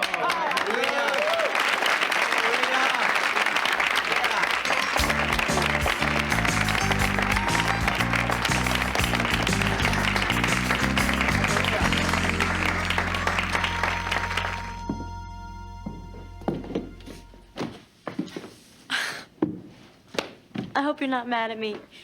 I was just so afraid to tell you. No, come on, Maria. I'm real proud. Really? Yeah. You are? I mean, how can I be mad at someone who stood up for herself? Now sit down. Thanks. I mean, I was praying that you'd understand.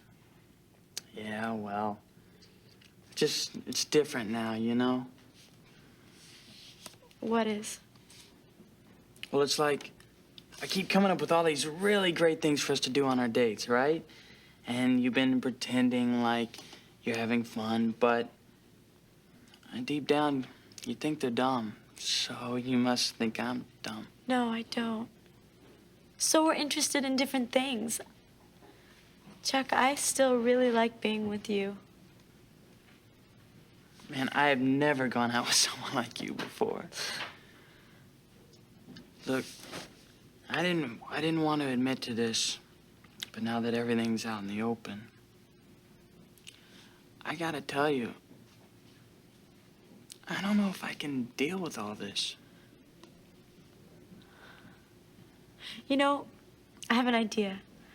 I'll go with you to a Three Stooges film, and you can come with me to the UN. It'll be great.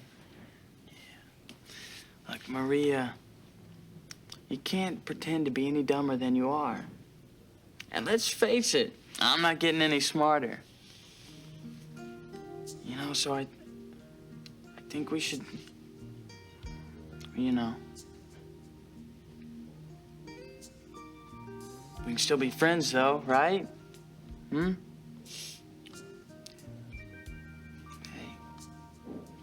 Right.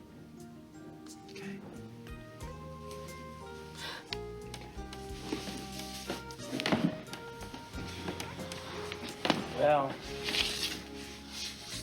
See ya.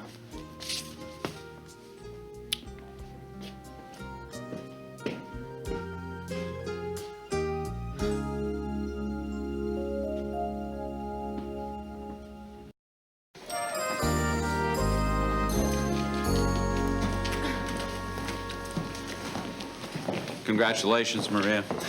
How did it go with Chuck? He says he wants to be friends. Huh? You ever notice when someone says that to you, Mr. Moore? They never speak to you again. Well, I think you spoke up for yourself very nicely today. You were right. If Chuck was gonna care about me, he had to know who I was. I guess he would have found out sooner or later, right? But I'm never gonna date again. Look, Maria, you're very pretty and you're very smart. Now, somebody's bound to show up who appreciates that. But not a stud muffin like Chuck. Mr. Moore, why is it that the cute ones always seem so dumb?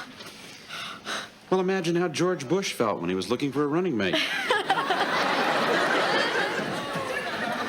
Listen, would you be willing to let a crumbling remnant of a slightly stale stud muffin buy you some lunch in the cafeteria? That would be nice. Thank you.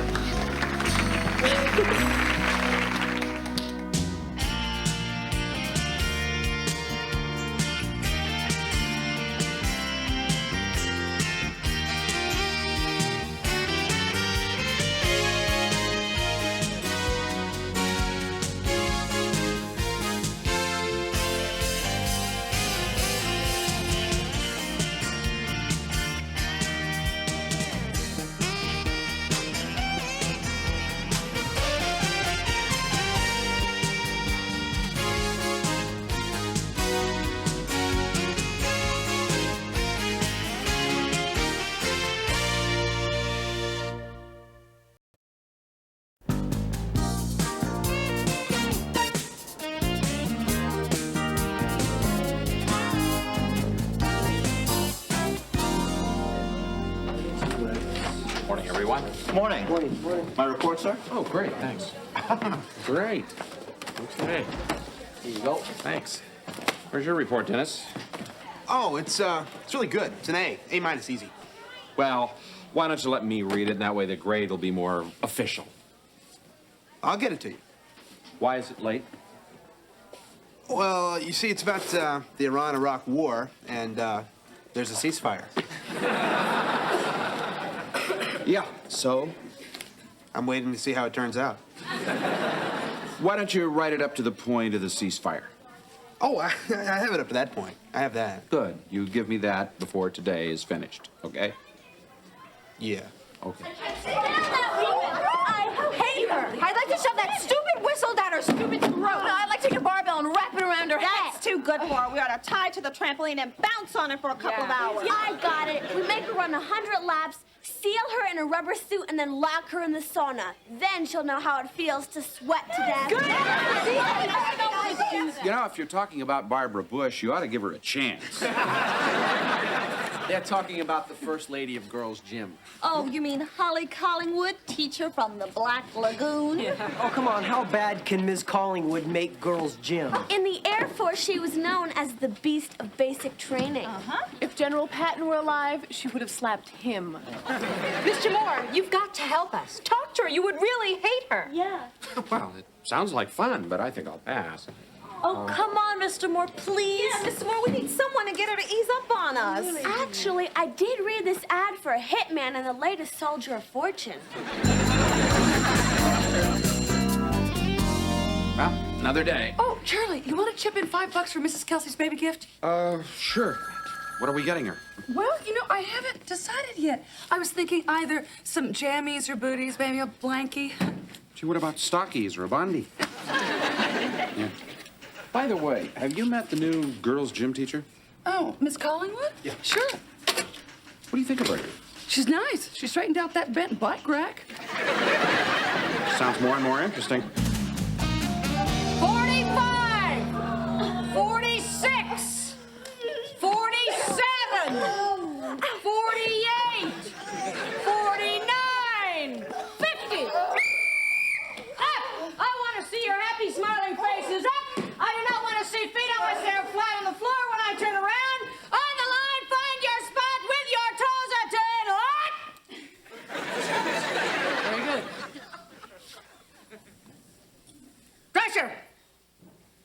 What is this?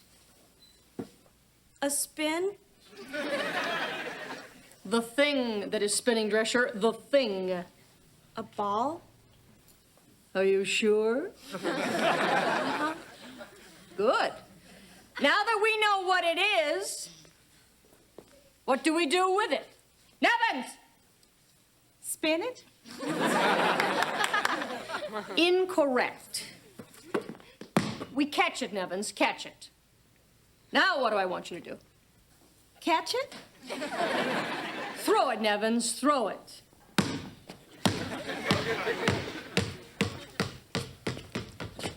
You're pathetic. I can see you girls need some concentrated work on your upper body strength. Merriman, how's your upper body strength? Strong enough to hold a credit card?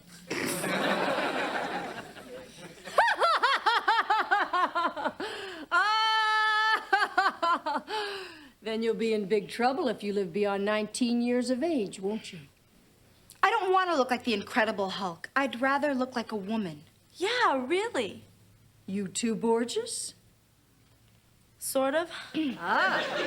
This sort of woman you're going to be. Will she marry? I guess. Hypothetical question.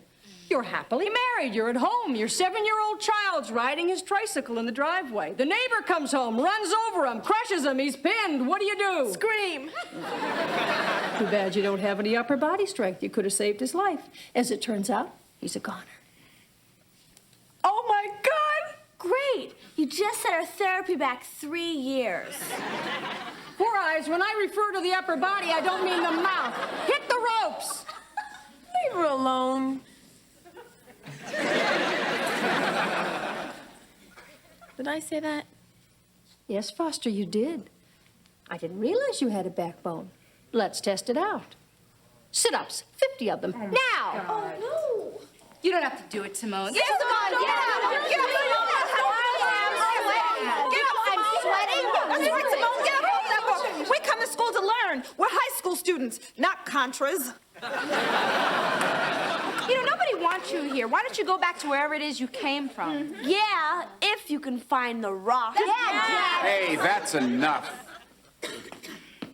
Who are you? Well, forgive the intrusion, Miss Collingwood. I'm Charlie Moore. I teach history to most of these girls, although at the moment I can't say I recognize them.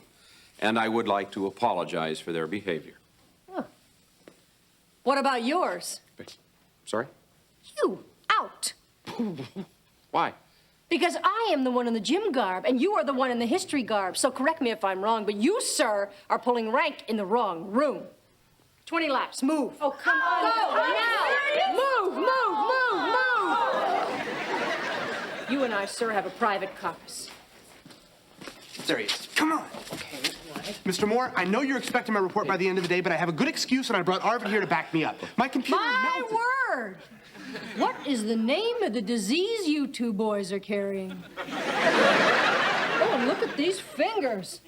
They look like they're cream filled. What's holding your head up? I've seen thicker necks on a snake. Hey, we don't have to take that kind of talk from you. Yeah, we're in boys' gym. Oh, not at this moment, you're not. Give me 20.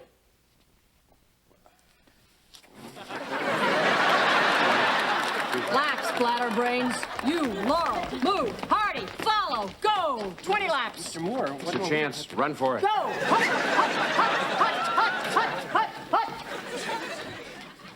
Allow me to be direct.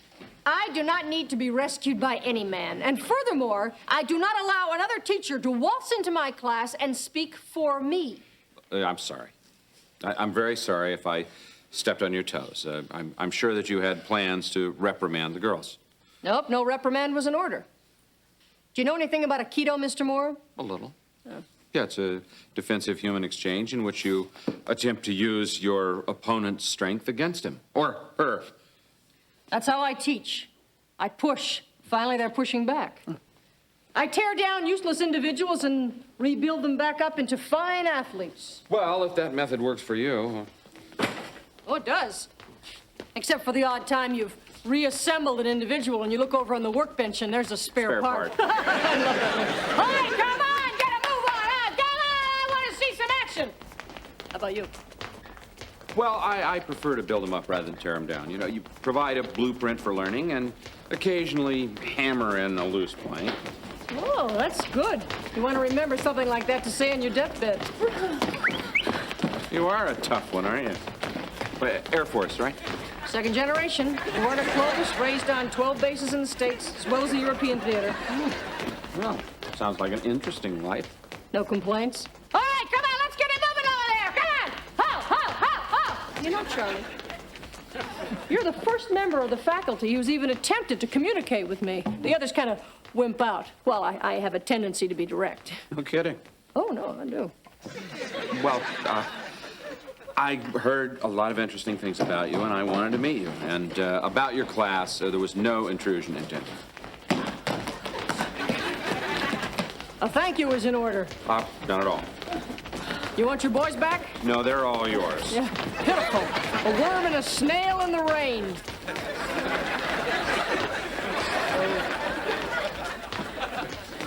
More! Yeah. Do you ever go anywhere? Often, yeah. No, I mean, maybe we, well, do you like hockey?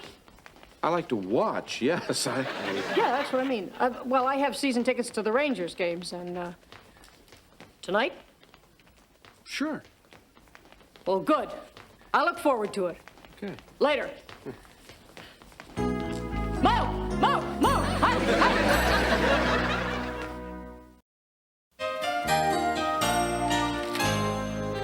Cheese squish? Oh, Dennis. You know, I can't believe you still haven't done your report. Arbit, I started to. I turned on my computer and everything, but I got sidetracked. I started hacking into the FBI computer. Oh, that reminds me. You're now public enemy number 3. Those Rangers really stunk up the rink last night. What are you talking? I've seen tougher cross-checking and Snoopy on ice. What? The Flyers played incredibly. I mean, Hextall made some brilliant saves. Charlie, I didn't know you were so passionate about hockey. Well, I'm not like Holly. She throws her beer in the air. Oh, yeah. Sorry about your coat. Oh, wow. So, if you give me a chance to return the favor, I happen to have tickets for tonight's Knicks-Cleveland game. Hey, the big guys in shorts? Sure, yeah. Why not? Well, tonight, the beer is on you. I love that one. Isn't he something? She's something, huh? Thank you, Mr. Moore. Thank you, thank you, thank you, thank you, thank you, thank you, thank you. What did I do? We just wanted you to talk to her, but you've done better. You're dating her. We owe you one thanks. We're not dating. We just went to a hockey game. Yeah? What about the basketball game tonight? The basketball game tonight is not serious. However, the problems facing Anastasio Somoza in Nicaragua in 1979 were serious. Why? Was he dating a gym teacher, too?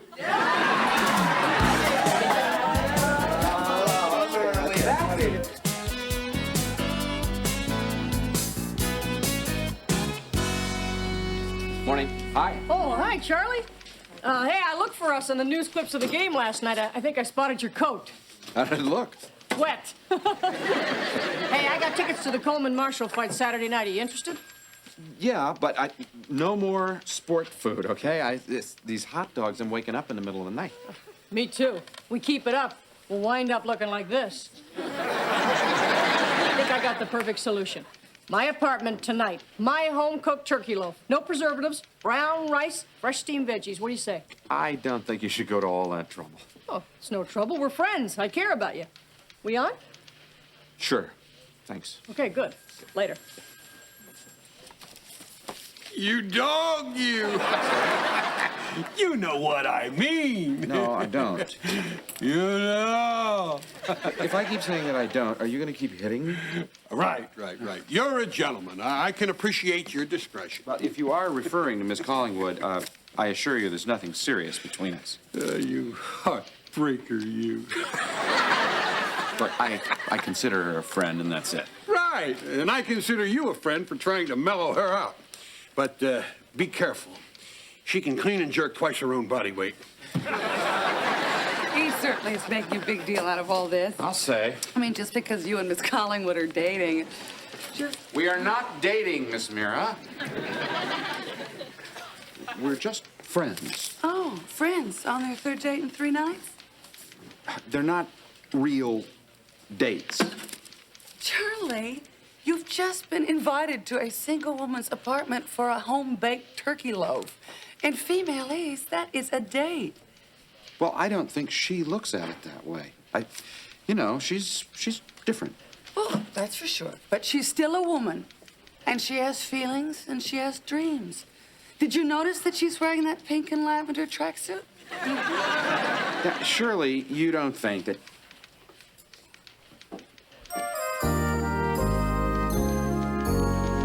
Dennis, this is a copy of an old report. He'll never buy this.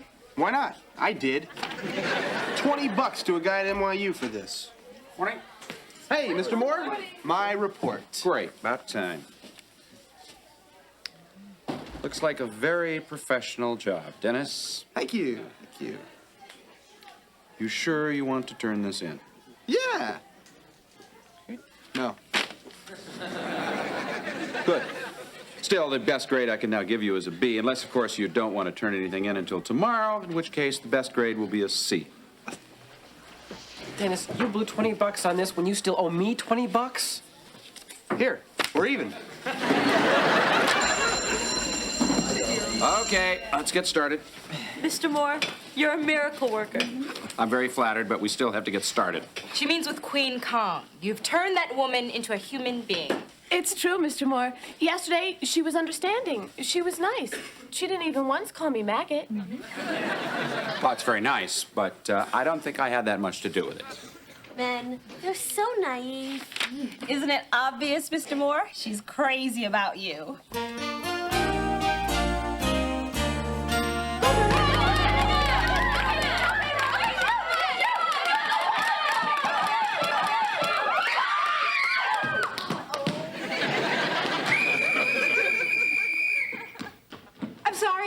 I'm sorry. I am. I'm trying. I'm just no good in sports. Whoa, whoa, whoa, Behrman. Maybe I've been too hard on you. There must be something physical you're good at. How about shopping? Excellent. Let's more appropriately redirect our attention into that arena. You know about shopping? Of course I do. Where do you think I get my clothes? Salvation Army? Yeah. Very good humor. All right, now, you spot a sale rack. You want to force your way through the crowd. The pick and roll technique can be as handy at a half-price bin as it is right here on the basketball court. That's how I get my sport bras. 3 for $5. I buy in bulk. All right, girls, hit the showers. Hi. Hi. How's it going? It's going great. Listen, have a great date tonight. We want to get out of gym early tomorrow. Hey, Charlie, hi. Hey, what do you say before the fight Saturday night we barbecue, huh? Well, I tell you, I'm not sure that I can make it. Oh, got something else on? I really don't know how else to say this. I'm not sure that I should come for dinner tonight. Why not? I think that we've started spending too much time together. We'll eat fast. I think I misrepresented myself, and I let this thing go too far. Oh, that's very sweet. What the hell are you talking about? You're new in town, and you don't know a lot of people. You did just break up with a guy, and now you're developing this thing with me.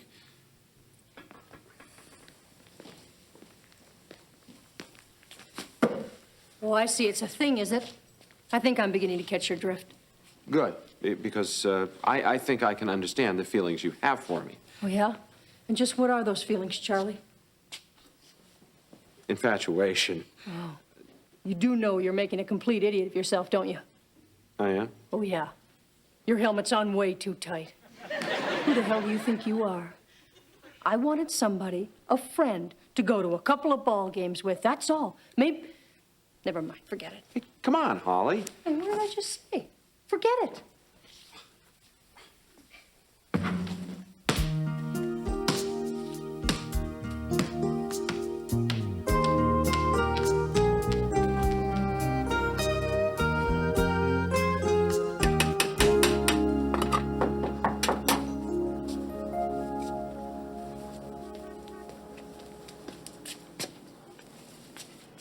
I know who I am. Who are you? Holly, it's Charlie Moore. Charlie Moore, the idiot? Well, I'm such an idiot, I guess I wouldn't really know, would I? Hi. I'm sorry if I surprised you. May I come in for a minute? Minute? I'll set the timer.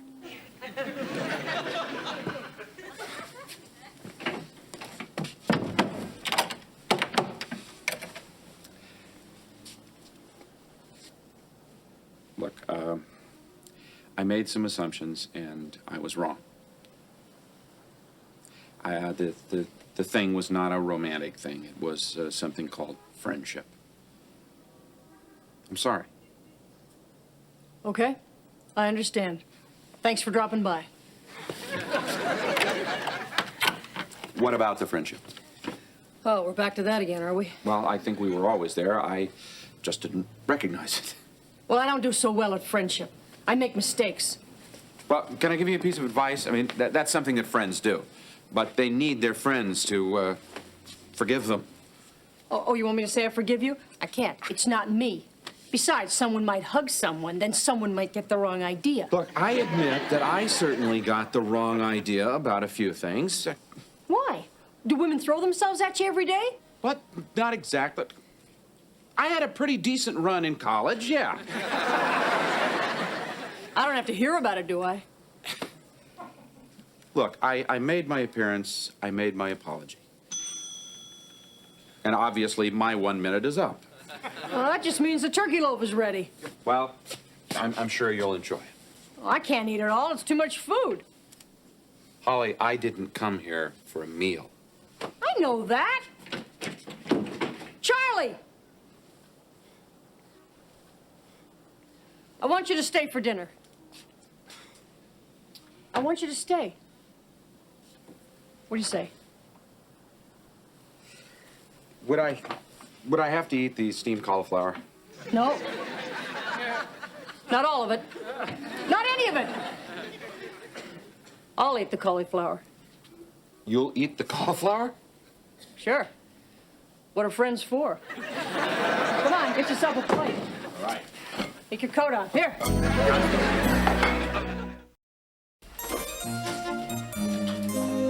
Morning, Dennis. You have something for me?